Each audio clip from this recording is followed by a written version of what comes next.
How's everybody doing today? All right. Friday afternoon, it's almost the weekend. Everybody's had a big lunch, getting a little sleepy. I know I am. Hopefully, I can keep you guys awake. Thank you so much for inviting me to come out to speak today. We very rarely get let out of the archives building, so it's fun to see people. I got to tell you, I give a lot of talks on behalf of the state archives.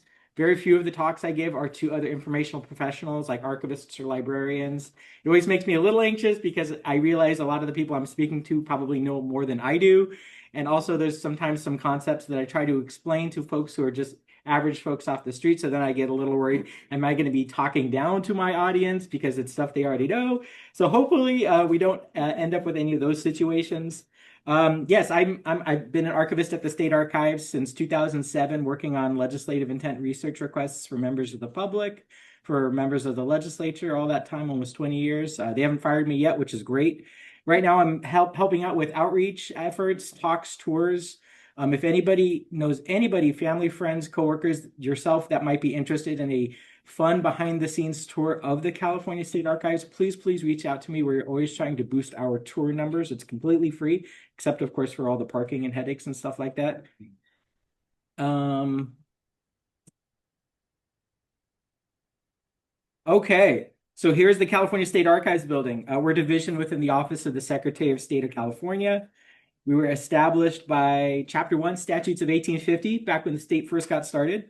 We're located in downtown Sacramento, 1020 O Street, the corner of 10th and O. We share the building with the California Museum, which is a lot more popular than us. So you may, if you know where the California Museum is, and you're in the right place. And there's a couple different code sections that kind of govern what we do and what we're all about. One part of the government code says that the Secretary of State is the official custodian of the public archives of the state. There's another part of the government code. It says the Secretary of State may receive into the archives any item he or she deems to be of historic value. Just a little housekeeping measure. In my talk today, I'm going to be using the word records a lot. And a lot of times within the library world, when I went to library school, when I learned about records, I learned about records in the form of surrogates, right? Like a name authority record or something like that. We have tons and tons of those types of records at the state archives. But for the most part today, when I say the word records, completely different context. There's two portions of the government code that actually defines what we're talking about. There's one portion of the government code that defines public records as including any writing containing information relating to the conduct of the public's business prepared, owned, used, or retained by any state or local agency, regardless of physical form or characteristics. There's another part of the government code that says that records mean all papers, maps, exhibits, magnetic or paper tapes, photographic films and prints, punched cards, and other documents produced, received, owned, or used by an agency, regardless of physical form or characteristics. Here's our front door. We have a mission statement at the archives, which is to identify, acquire, manage, preserve, and make accessible for your use state and local government records and related personal papers, ephemera, and other materials providing historical or legal value which meet and supplement the documentary and educational needs of the people of California as seen through its government and policies. Holy cats, that's a mouthful. There's some more other fun parts of the government code.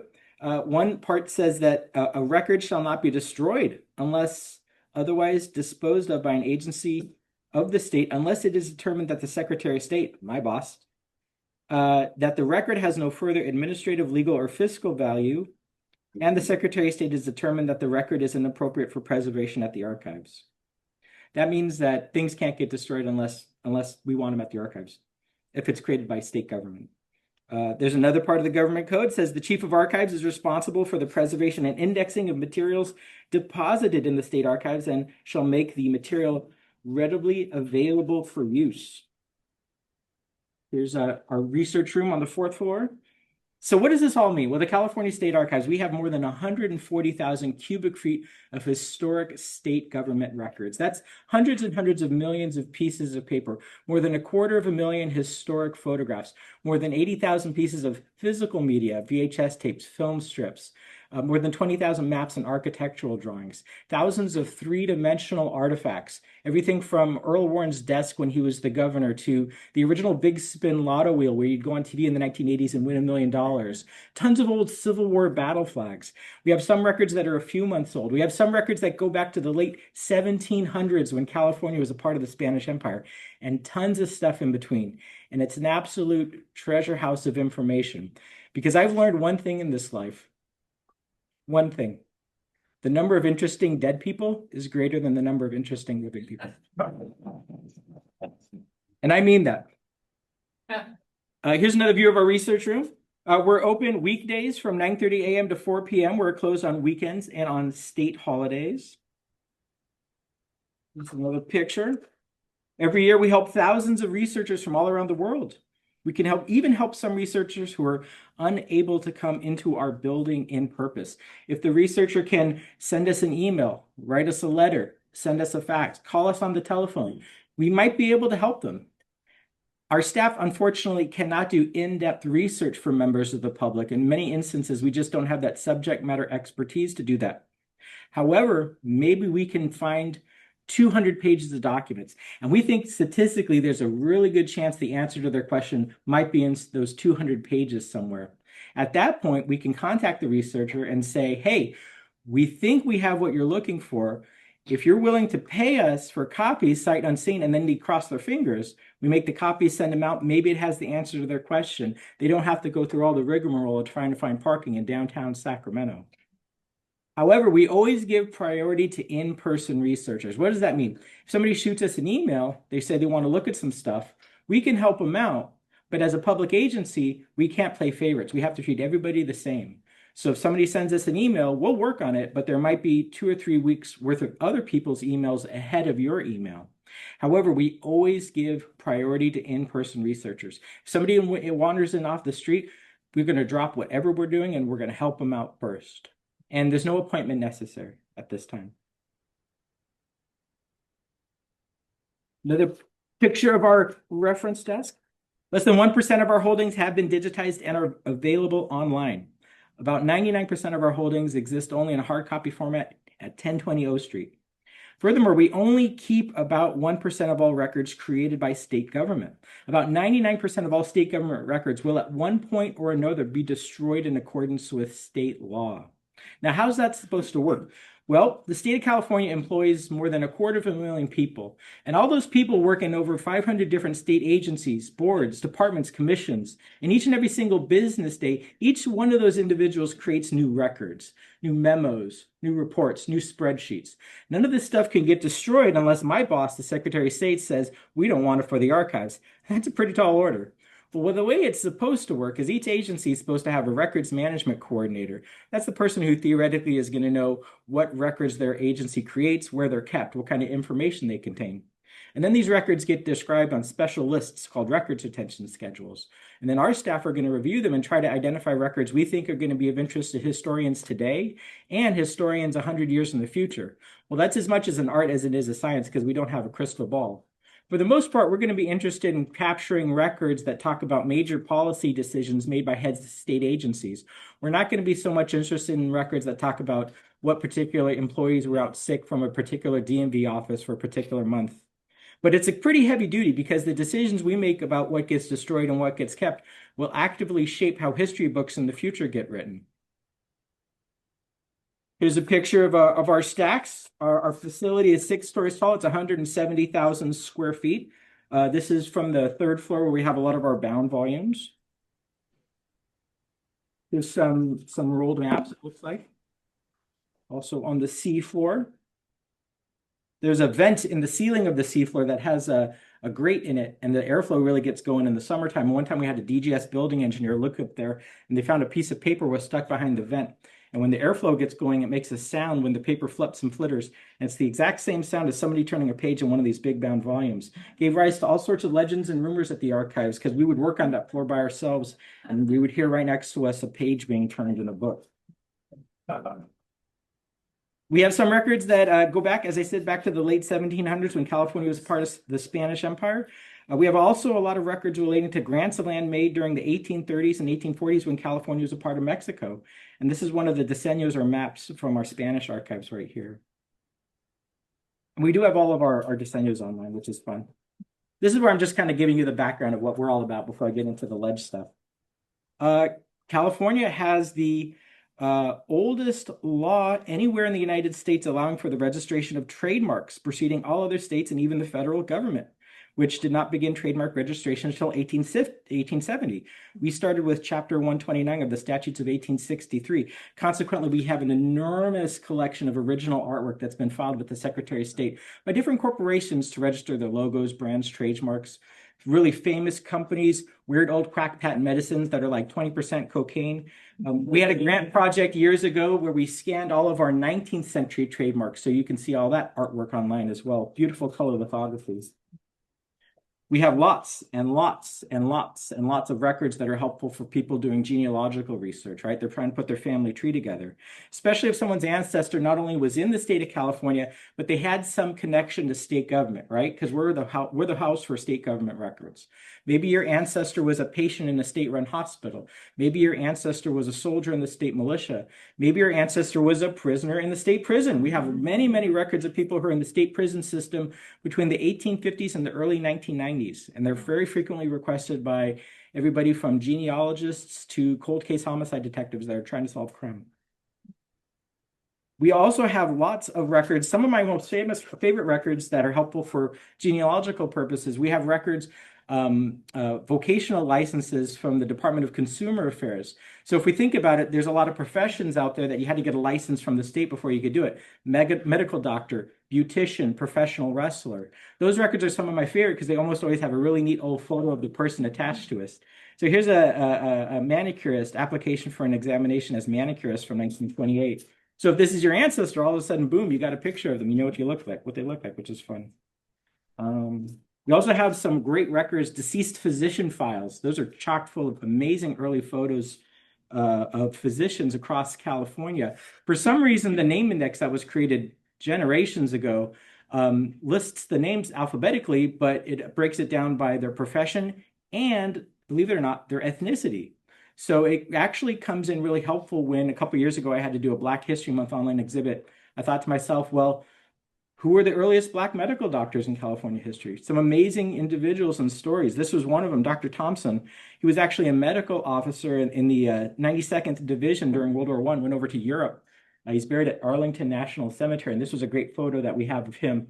A book was written years ago about 100 African-American medical officers during World War I. And I checked it out at the State Library when I was writing this exhibit. And it's a great book, but I realized almost all the people they don't have photos of, we have photos of. So I was like, oh man, I wish this guy could have come to the State Archives. We receive transfers on a daily, weekly, or sometimes a daily basis of records from all different state agencies and our first floor accessions area, which is just a glorified loading dock. That's the dirty part of the job. We go down, open up cardboard boxes that haven't been opened in 40 years. We fish out the dead rats and the dead pigeons, things like that. Eventually, we're going to process those records. We're going to arrange them. We're going to describe them. We're going to make a really detailed inventory, a catalog, a finding aid, something that describes the collection. We add value to it. It's more discoverable. And to illustrate the point, it might be kind of hard to see. Recently, a group of 19th century documents were located in our Sonoma County court records that are so-called Indian indentures. And this was basically, these documents from the 1860s. They've been in our custody since the 1960s, and they are the legal documents that allowed Californians to enslave indigenous children after their parents were murdered. We've had them in our custody since the 1960s. We didn't know about them until about 2 years ago. Because processing takes so long, it's time consuming, it's labor intensive, we have a huge backlog. Not only that, we have a greater number of these types of documents than any other institution in the United States. And then this is our processing laboratory where we arrange and describe those records, rehouse them, create the finding aid. So in some ways, we're a big warehouse for helpful information for people putting their family trees together. But another way to think of the archives is as a warehouse of background information relating to case law, administrative law, and statutory law. So what we see on the screen right here is a photograph of the first page of an opinion from a very famous Supreme Court of California case, Perez v. Sharp. And this opinion, it was the first of any state to permanently strike down an anti-miscegenation law in the United States. It was about interracial marriage. Very, very, very famous court case in California history, in the nation's history. For about 10 years at the archives, I've worn a lot of different hats in my 19 years at the archives. For about 10 years, I was the court records archivist, so I know I kind of geek out on our court records. So here's the opinion. You might be able to find it in a legal database, but we're going to have so much more. We're going to have the original case files. We're going to have transcripts, briefs, all sorts of different interesting documents. So what we see here on the screen right in the middle is that opinion, but then it's kind of surrounded by a halo of all the background documents. And we have over 6,600 cubic feet of case files from the Supreme Court of California, more than 21,000 cubic feet of case files from the California Courts of Appeal, all sorts of really fun and interesting stuff. And a lot of times these case files will even have copies of materials from the lower level, the trial courts, the superior courts, which is kind of interesting. We also have the original regulations filed with the Secretary of State by the Office of Administrative Law. Here's one such regulation from the Fish and Game Commission circa 1986 concerning the harvesting of shellfish in Morro Bay. Now, you might be able to find the text of this regulation in some old publication, maybe the California Code of Regulations, but we're going to have the originals, right? So if you want to look at the originals, maybe you need a certified copy of an original because you need to introduce it in a trial or something. We can help you out. And we might also have the background documents that were generated when the Fish and Game Commission drafted this regulation. So according to the government code, every agency shall maintain a file of each rulemaking. No item contained in the file shall be removed, altered, or destroyed, or otherwise disposed of. The agency shall maintain the file unless it elects to transmit the file to the California State Archives. So what we see on the screen here, in the middle, we can see the regulation, but surrounding it is the rulemaking file created by the Fish and Game Commission. All sorts of interesting stuff. On the very far right-hand side is a letter from a local bait shop who had an issue with this regulation, and they kind of wanted to tell the state what was what. And it even has a photograph of something I didn't know about this. This is the elusive ghost shrimp. I'm not going to try to pronounce the Latin name, but this was what the regulation was kind of all about. So, hey, we might have a photo of the shrimp that you're interested in. Original laws. Of course, the text of statutes can be found in statute books, among other places. At the state archives, we have original laws, the official copies that have the governor's signature in ink, as well as the signatures in ink of a lot of other officials. If somebody, for instance, wants to get a certified copy of original law to submit in a trial, they usually come to us. At this point, I'm going to tell you a story. It's more of a rumor. It's an apocryphal tale. I'm not sure how true the story is. Currently, there's a couple of managers at the California State Library who years ago were managers at the state archives above me. And the story I heard was that when those managers went to work at the state library, they found out the state library was helping members of the public get certified copies of original laws by making photocopies out of like the old Deering's codes. And the managers who were over me and then went to the state library kind of put their foot down and said, no, you can't do that anymore. You have to send them to the state archives because they have to certify them from the original copies. I don't know if that story is true or not, but that's what we've always been told. Now, this is an original law of Assembly Bill 2945, Chapter 1250 from the statutes of 1978. Original laws are frankly kind of ugly. They don't resemble the image in our popular imagination of a bill being signed by a governor, like a big scroll or something like that. Nonetheless, they're very popular with our researchers because very oftentimes somebody may have worked on helping get a law passed, and they're very proud of this fact. They want to get a scan of it, have it framed, put on their wall. That's great, but then they don't realize that they're really kind of ugly like this. I think we got Jerry Brown's signature over here on the left for a previous bill. And original laws are terrifying. So then this law in particular has something to do with labor discrimination. Now, one of the very first things I was taught when I was hired at the state archives is that if you're handling an original law, like we see on the screen, these little books, if you tear the page, you are legally changing the law of the state of California. I don't know if that's true or not, but I do know that myself and all of my other coworkers, we act and treat these things as if it was true. So for instance, if a member of the public wants to look at an original law, they have to get permission from the state archivist first before they can look at it. If we pull any of these original laws out to go to like the digitization laboratory, they can never be out of the sight of one of our staff members. They can never stay out overnight. We keep them in our high security vault where we keep the most important materials in our collections, like the state constitution, the gun that was used to assassinate Senator Robert Kennedy, that kind of stuff. That's where the original laws live. So kind of not a big deal, but it's a scary deal. I hate touching them. But what do we have here? Well, we have a huge halo of things, and these are legislative bill files. These are all the legislative bill files that show the background of that statute we just looked at, that original law. For any one statute, for any one Assembly or Senate bill, we can have a dozen, maybe even more, separate individual legislative bill files that were generated when that law went through the legislative process. We might have legislative bill files that were generated by the state assembly member or the state senator who was the author of the bill, the different Assembly and Senate policy committees that heard the bill. Each of the different legislative caucuses, they may have created their own individual bill file. The governor, when the governor decides if he wants to sign or veto a bill file will be created at that stage of the game. If it was chaptered into law, it's going to be called a governor's chaptered bill file. If it was vetoed, it's going to be called a veto file. So for any one statute, for any one bill, there can be a dozen different files, all relating to that bill, scattered throughout our 6-story building. And that's not even considering legislative bill files that were generated for that statute by state agencies. If you can imagine a state agency, they're going to be really interested in analyzing new legislation. Maybe a bill's coming through that's going to increase or decrease their budget, so they're either going to want to support it or oppose it, right? So lots and lots of stuff. We get a lot of researchers come in that want to do this research, and they're like, I'm interested in AB 123 from 1980. I'd like the file, please. And we're like, which one? Do you want all of them?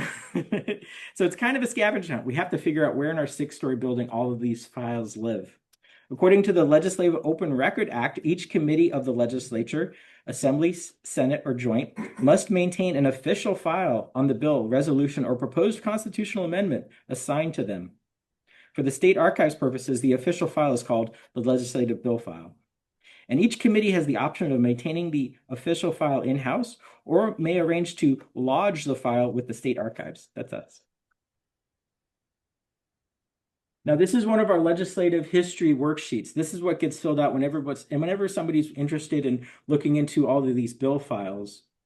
And in-person researchers get priority, right? We already talked about if you come in off the street, we're going to drop whatever you're doing and help you out.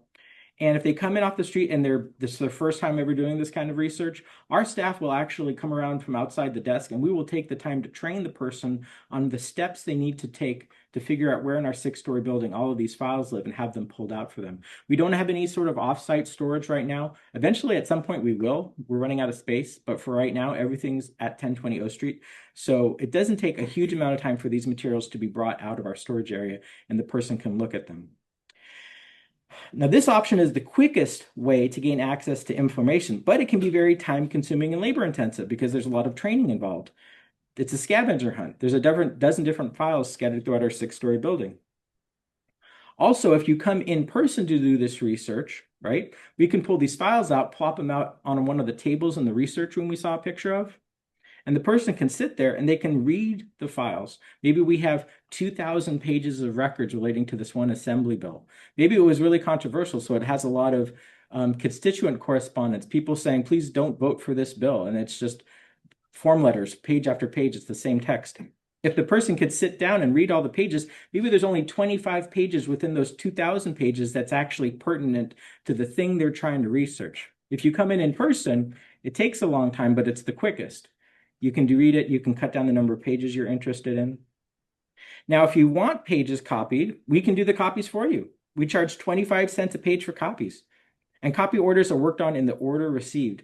So it can sometimes take several days or weeks. We don't have any sort of self-service photocopier that you can feed quarters into. Now, if the researcher takes their own photos or brings in their own portable flatbed scanner or photocopier, they can make their copies immediately for free. The only time we ever charge money is if somebody wants us to make a copy of something using our machines, basically. If you want to make the copy using your own privately owned machine, totally free, except for like parking and all that kind of good stuff, Now, we do not expedite copy orders, but if the researcher is in a hurry, they can always hire one of the series of private for-profit copy service companies to come in and make the copies for them. Researchers also need to know a 4-digit year and a bill number or chapter number. If in doubt, they might waste a lot of time. If I had $1 for every time a researcher spent days, weeks doing this kind of research, and then they realized, oh, I didn't want the initial legislation for this code section. I wanted the amendment that was passed by the legislature 3 years later. I'd have a lot of $1 bills. And a code section won't do. If you come to our desk and say, I'm interested in government code section 123, we're going to say that's not good enough. We need an Assembly or Senate bill number and a year, or a chapter number and a year. If the researcher emails us ahead of time, our staff can do the research as to what bill files exist and pull them. We can then invite the researcher to come in and plop a big stack of records down on their table. This reduces the amount of time they need to be in our building, but email requests are worked on in the order in which received. A few weeks wait, a few weeks turnaround, 2 or 3 weeks maybe. Also, we will only do 3 Assembly or Senate bills at a time. So if you're interested in a dozen Assembly bills, you could submit that whole request. We're only going to do 3, and you could get those copies, and then you'd have to take that request, and it goes at the back of the queue, basically, and we work on it later. Now, if the researcher is absolutely not able to come in person, an email request for up to 3 bills can be researched. We can do a page count. We can invite the researcher to purchase copies, sight unseen, of everything, all or nothing. They can select just specific files. They could say, oh, I only want the Senate Insurance Committee. I don't want anything else. That's fine. But unfortunately, what our staff will not do is read the paper pages and figure out which specific page is going to have any information that'll help you out. You're the expert about that, not me. Now, this option can be very time-consuming and very expensive. If the researcher cannot come in and cannot wait a few weeks, they can always hire one of the several private for-profit legislative intent research companies to come in and pull the bill file and make the copies for them and do the research. So there's basically the way to think about it is there's 4 scenarios, right? You're a researcher and you have an unlimited amount of time and an unlimited amount of money, right? You contact us. We do all the legwork for you. It takes 2 or 3 weeks. We call you back. We say we found 1,000 pages. And then you give us a ton of money. We make the copies. You wait another 2 or 3, 4 weeks. We send the copies out to you. And then you read them at your leisure. And then at that point, you decide if there's anything in there that'll help you out or not. Now, you can also, for the same price of 25 cents, request not paper photocopies, but scans. But believe it or not, as counterintuitive as this might sound, that's actually the slower option because it's so popular now. Everybody wants everything digital. So if you want paper, that's going to be quicker. If you want digital, that's the slow route. So if you have a ton of money and a ton of time, that's one option. What if you have no time and no money? What do you do in that situation? Well, you come into our building in person because we're going to help you out same day. So it saves you a lot of time. And because you're there, we're going to plop those 2,000 pages down in front of you, and you get to read them all and just select the 25 pages you're interested in. Cuts down the amount of money you have to spend. So that's the option if you have no time and no money. Now, let's say you have no time but tons of money. You're a big powered lawyer down in Los Angeles, and you need this by the end of the week for the big court case, and you have a huge expense account. At that point, it's probably best to hire a private company to come in and do the research for you, basically. They charge their own fees. We see them all the time in our building. It's like, hey, how you doing? And then the 4th option, what if you have tons of time, but not a lot of money, right? Tons of time, but not a lot of money. You email us. We do all the legwork for you. We pull all the files together. You don't have to do the research. You don't have to fill out this form. And then we call you and say 2 or 3 weeks later, we say, your records are ready. Come on in. You come into our building in person. We plop the 2,000 pages down in front of you. You read them. You find the 25 pages you're interested in. You cut down the amount of money you have to pay for copies. Or you bring in your own copy equipment, so then there's no charge whatsoever. So that's what you do if you have a lot of time, but very little money. So there's 4 basic options. So now, here's we see the blank worksheet. Now it's all filled in. So this is what's going to get filled in either by our staff, if you don't come in person, or by the person who comes in off the street because they have no time, and our staff can teach them how to fill in all these blank spots. Now, what we're going to see on the worksheet is a couple different things. It's basically a fill in the blank type deal. In the very upper left-hand corner, that's where we put the Assembly or Senate bill number. In the far right-hand, top right-hand corner, that's where we're going to put the 4-digit year. Up at the top, it might be hard to see. There's going to be an area where we could put the chapter number. Then below that, eventually it's going to say author, and this was a Assemblymember Lockyer bill. There's two columns for Assembly and Senate policy committees. And this bill went to two assembly committees, Labor, Employment, and Consumer Relations, and then later on to the Ways and Means Committee. And then it went to two Senate committees, Industrial Relations, and then the Finance Committee. And then it went to a couple caucuses, Assembly Republican Caucus, Senate Democratic Caucus, Senate Republican Caucus. Assembly Republican Caucus, for some reason, a lot of times they would have copies of their own materials in their file. They also tend to sometimes make copies of everybody else's stuff. If somebody comes in and they're doing this kind of research and they're absolutely pressed and they only have a lunch hour and they want to do it really quick and dirty, sometimes we put them in front of the ARC and they might find everything they need. It sometimes is a magic bullet, not always. When we've processed our bill files, they get assigned a special ID number that tells us where in the building they live. It's called an LP number. LP stands for legislative papers. But if they have not yet been processed, they've only been accessioned, but they haven't been processed yet, they haven't been arranged or described, they have something called an accession number. And that's just a series of digits. And in the case of the Lockyer stuff, it hasn't been processed yet. Then the series of digits in the very beginning of the accession number refers to the calendar year we received the materials. And this is an 89-178 accession number. That means we received the boxes in 1989 and they're still waiting to get processed. So now this is a little slide with some helpful information. The first thing is our reference request email. It's reference@sos.ca.gov. If you don't remember anything else about what I tell you today, it's Friday afternoon, we're all sleepy, we're all tired, we all want to start the weekend.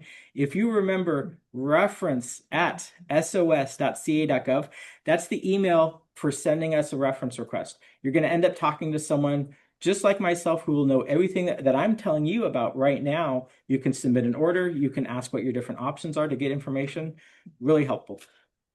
The next thing on this list is a URL that you can find online to our Minerva online catalog. Minerva will not have digitized copies of records. Instead, Minerva is like a library catalog. You can do keyword searches. Minerva is helpful if you want to know, hey, do we have records from the Senate Business and Professions Committee from 1978? Minerva is going to be the place that tells us if we do or not. And it also tells us where in the building those records live. So that's really helpful. There's another URL link to something called the Online Archive of California. I don't know if you guys are familiar with a website called the Online Archive of California. It's a website that describes the holdings of many institutions, including the state archives, only processed collections. So it only describes a fraction of the materials we have. But in some ways, in my personal opinion, the OAC is laid out in a way that's more user-friendly and intuitive than is our Minerva catalog. The next thing we have is something that I suspect you've all been informed of by other speakers at today's event, a really amazing tool on the website of the California State Library, a chapter bill number conversion table that I believe goes all the way back to 1865, really super powerful tool. That's really interesting because at the California State Archives, I'll talk a little bit more about this, but we have the earliest legislative intent materials we have, the earliest legislative bill files, start around the year 1943. If someone's interested in legislative history or legislative bill files for statutes between 1850 or 1942, we're probably not going to have much of anything. Really quick note, there is with the Legislative Data Center, I don't know if anybody's ever heard of the Legislative Data Center, but they have a chapter number converter table that covers 1850 to 1864. And my colleagues and I are desperately searching and seeking a way to find it and get a copy of it. There's also a link to leginfo.ca.gov, which of course you can find a couple of online analyses for more recent bills. And then the very last thing are two links to portions of the website of the Assembly Chief Clerk's Office, where you're going to find digitized copies of different legislative publications that are very helpful when we fill out these worksheets we've been looking at on the screen. There's types of legislative publications called Assembly and Senate Final Histories, which will tell us all sorts of interesting things like the author of different bills, what policy committees different bills went to. There's also statute books. So if you have a chapter number and a 4-digit year for any statute going back to 1850, you can get the full text of the bill as it was chaptered into law on the statute book on their website. All you need to know is those two pieces of information. At this point, what we're going to look at are this is the governor's chaptered bill file for AB 2945 from 1978, Chapter 1250. This is the statute that we saw the original law of, the one that had the governor's signature and ink, the one that's so scary. So this is sort of just a digitized copy of that we can look at just to get a flavor of what kind of materials you might find within a legislative bill file. Of course, if the bill was vetoed, there should be an equivalent file called a veto file. And we have legislative bill files for lots of Assembly and Senate bills that never became law. So that's another interesting to keep note of. Legislative bill files can contain notes, analyses, constituent correspondence, newspaper article clippings, all sorts of documents that inform the lawmaking process. Letters from members of the public saying Joan of Arc came to me in a dream and asked me to tell you not to vote for this bill. Everything you can imagine. Notes from legislative staffers telling each other what they wanted to order for lunch. By law, we're not allowed to throw away almost anything from a legislative bill file from the legislature. So tons of stuff is going to be in there. Bill files can also contain copies of documents from earlier, perhaps related legislation. And since we can't destroy anything, and by law we have to keep all the documents in the original order, that has an interesting side effect because sometimes we get researchers who come in who they're researching a bill from 1970. We pull the bill file. The folder contains some documents related to an assembly bill dated 1963. The researcher's confused. The researcher's thinking, I want to be helpful, and they start reshuffling things, taking things out of order. Oh, you've accidentally put this in the wrong folder because it's dated 1963, not 1970. Well, it's in there for a purpose because probably in 1970, they were interested in what people tried to do 7 years earlier on a similar topic. So the most dangerous thing in the archives is a person who's wants to be helpful. That's very scary.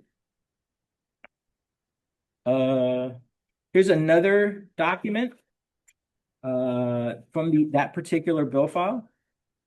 Our earliest bill files start about 1943. We have very few bill files until about the 1970s with the passage of the Legislative Open Records Act. For many years, the legislature wasn't required by law to preserve the records or send them to us at the state archives. Oh, here's a question. What does NIF mean? Somebody in the chat has asked what the letters NIF mean. When we search for a file, but we don't have it, which almost certainly means it never existed in the first place, we say not in file or NIF. So that's what that means. That's a great question. Actually, I'm not sure if other people are asking questions during the chat. I do apologize. And then, okay, so yeah, so until about the 70s, that's when we start getting lots of bill files, basically. Here's another page. We get lots of bill files created by state agencies. There was a Supreme Court of California case back in 2005 that said that courts can actually look at enrolled bill files created by state agencies when making their decision. I used to teach a version of this class for UC Hastings, and my co-teacher was a former, he's a neat guy, Justice Scotland. He was a former associate justice on the third appellate district, and he would talk about that case and he kind of rail against it. Oh, this is such a bad idea. Why should what a state agency thinks have any bearing on what the legislature thinks? You know, it's like, what's going on here? You know, I always thought that was kind of funny. Here's another page of that bill file. Committees, caucuses, and legislators create many different types of records in addition to bill files, subject files, correspondence files. We also have many legislative hearing files, but their usefulness sometimes leaves something to be desired. There is no, nor has there ever been a requirement that everything said in the legislature be transcribed or published. Consequently, there's no equivalent to the congressional record on the state level here in California. Occasionally, we do have transcripts of testimony in a hearing file. Sometimes we only have the agenda for the day's hearing. So occasionally, and oftentimes, we might also have the audio or video recording of that day's proceeding, which may or may not contain a mention of that researcher's desired bill. If a researcher wants a hearing file, we'll help them out. But 9 times out of 10, when they come in off the street and they say, I want the hearing file for so-and-so, they really mean the legislative bill file. So we have to have a little conversation with them to make sure they know what they were looking for. Authors' bill files. Although the state law does not require individual legislators to deposit their records at the state archives, more than 300 have chosen to do so. Until and unless they sign a deed of gift granting us ownership of the records, they're considered on deposit. In other words, we have the physical custody of the lawmaker's papers, but if the researcher wants to view them, they first need to obtain written permission on their letterhead granting the researcher access to view and copy a specific bill file. Sometimes the author's bill file are with the lawmaker's alma mater, or maybe they're lost somewhere in their grandchildren's garage.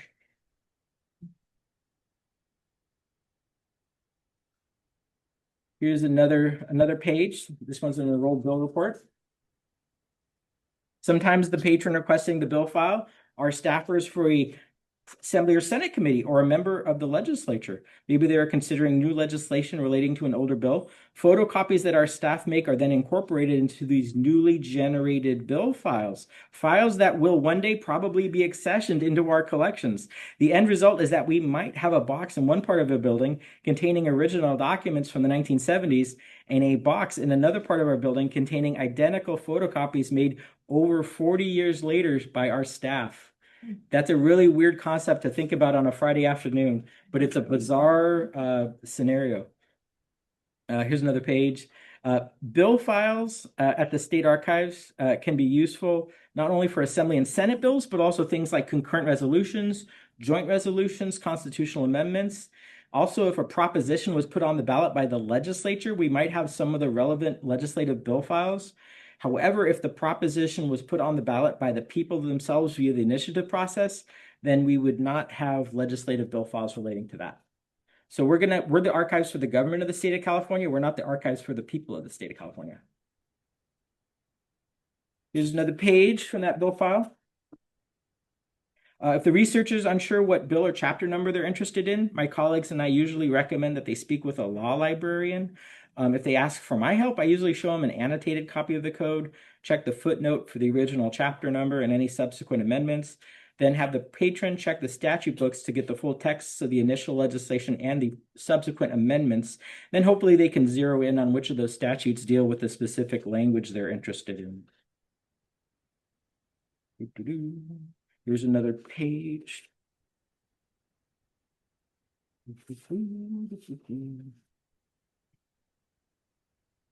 So to recap, our legislative history researchers usually fall into one of the four main categories I mentioned earlier. People who have tons of time and tons of money. They don't even come into our building. They just wait, give us money for everything. They get copies of everything. People who have very little time and very little money, they're usually going to want to come in person, sit down, go through all the steps, get the big plop of papers on their desk. People that have tons of money and very little time, maybe they're going to hire a legislative intent research company to come in and do the research on their behalf on an expedited basis. And then people who have tons of time but very little money, and they contact us. We do the legworks. We fill out all the pull slips. We fill out the worksheet. We pull all the records together. We call them on the phone 3 weeks later. We say, hey, come on in.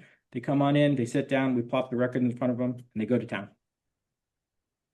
Now, even though our earliest legislative bill files start around 1943, we do have other legislative records dating back to the 19th century, including original bill files. So let's think about this. We've heard about original laws. That's the one that has the governor's signature in ink and stays in the vault. Legislative bill files, that's the stuff you're going to want if you want legislative intent information. And now we're talking about something different but related, original bill files. We have those going back to 1850. And they're different than legislative bill files as they only contain the original and amended language of bills introduced. For folks researching statutes passed between 1850 and 1942, in terms of records at the state archives, we're probably only going to have an original bill file. And sometimes these are the only records we have. And let me back up. If the Assembly or Senate bill was not chaptered into law, right? It died or something like that. These original bill files might be the only place in the universe where you can get the information about that proposed law, the text of it, basically. This particular one, this is interesting. This is just from 1897. This was authored by an assembly member, Henry Dibble. He was an old one-armed Civil War veteran. I think he lost an arm at Port.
Could do anything they like with their papers.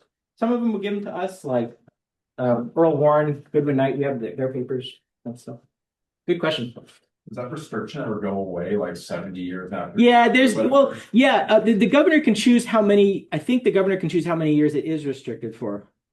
I think, don't quote me on this. I'm going to say this wrong. I think like Jerry Brown in his third and fourth administrations, we have his papers, and I think it was like, well, we're only going to restrict it for 50 years or the death of the governor, which is longer or something like that. But then some governors do 75 years.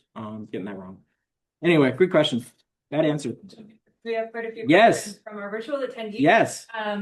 Michelle says, I am not familiar with original laws. If I understand the original laws, the bound volume image you shared, is there only one copy of the bound volumes? Are they available anywhere else? There is only one copy of the bound volume.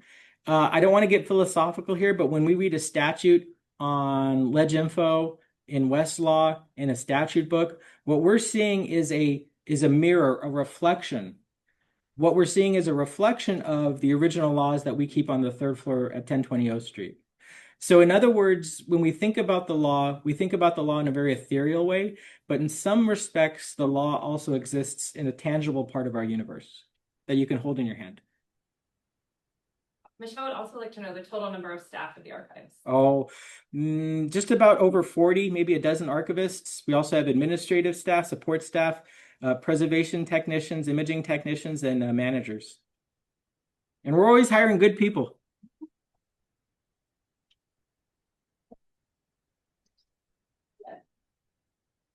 Great. Jan has asked, what is the best way to do a Minerva advanced search for legislative committee hearing?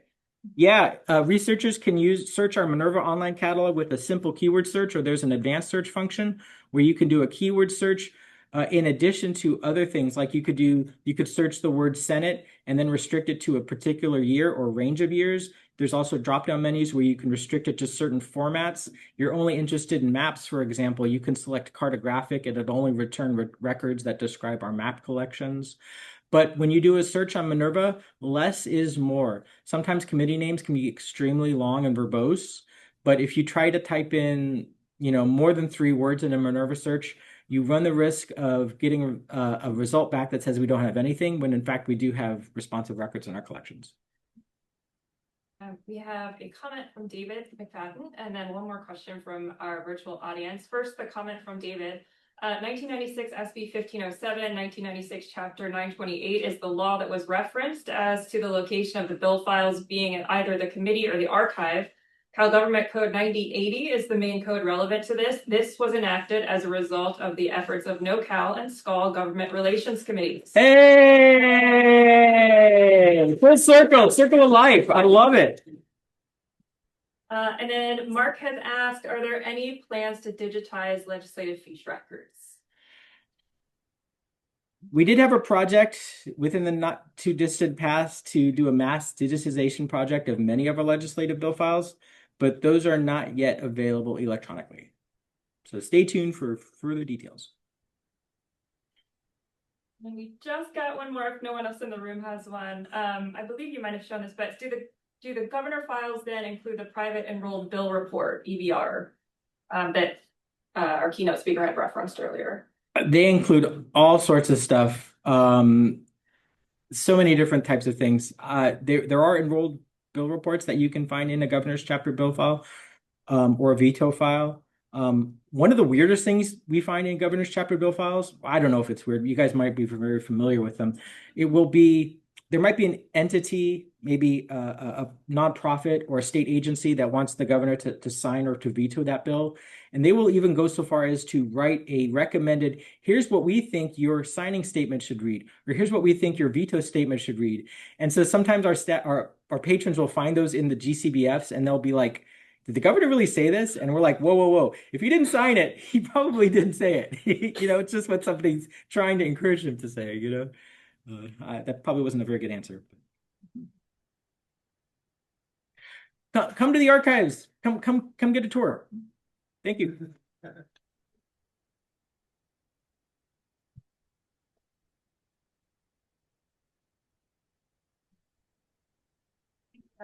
Oh.